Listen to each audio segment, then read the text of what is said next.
Hi friends, Sam here with Happily Hooked. So today we are back with part 3 of our granny square adventure we are on.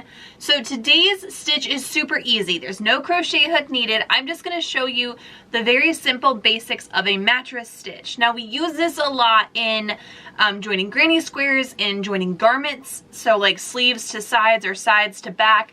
Like we do a lot of mattress stitching in crochet, but it can be super tricky, especially if you don't know how to do it the right way to make it kind of invisible. But yeah, so I'm gonna grab my needle and my yarn and my granny squares and let's get started.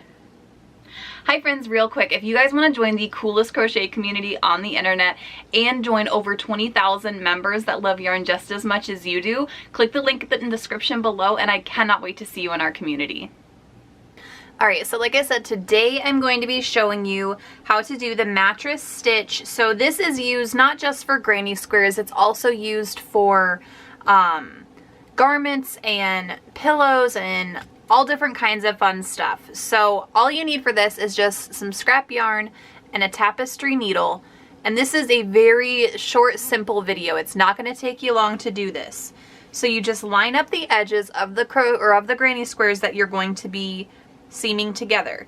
So you've got this row on the outside, and then you have the bumps on the inside. So we're going to work on the ones closest to the table here. So to start this, all you're going to do is insert your hook or your needle into the top of the stitch on the side that's closest to the other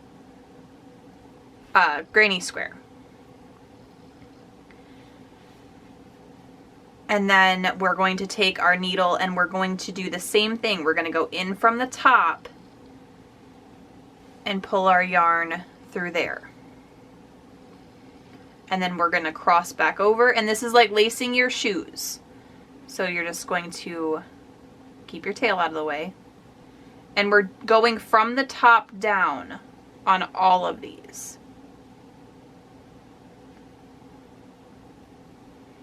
So you just go back and forth,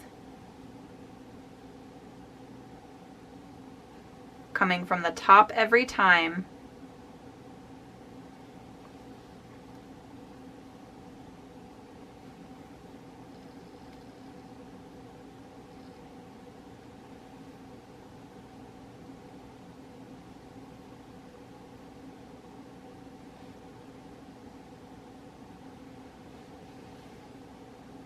And it starts to look like this.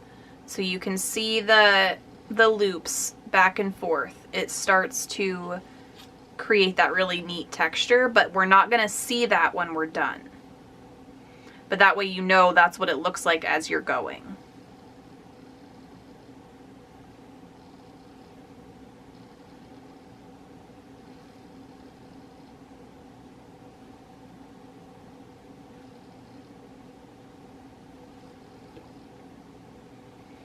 And this is how I sew all of my garments. This is how I sew if I'm making a cowl and I'm doing like a flat panel before I seam it together. This is how I do that. Alright, so we have our stitches in where they're supposed to be. And then all we do is we take the tails and we just pull them.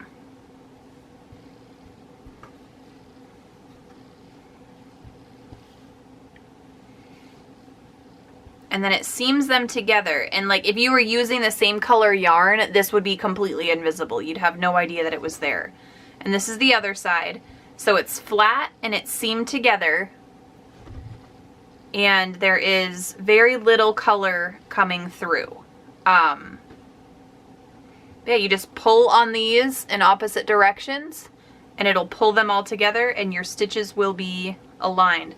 But like I said, if you use the same color yarn, you can't tell how it's sewed together. You have no idea. So it's very invisible when you're using or putting garments together or things like that. But for granny squares, it's just a nice, fun, simple way to put them together without having to crochet and add extra bulk to it. But yeah, so if you have used this method before, let me know in the comments below. I'd love to hear about it. if you guys like this method, this is probably the easiest one for me, especially if I'm joining like a ton of them together and I don't want to single crochet all of them together. I'll just whip some of these to like seamed up like this, and it's good to go and pretty. But yeah, so I hope you guys like this, and I'll see you in the next video. Bye guys!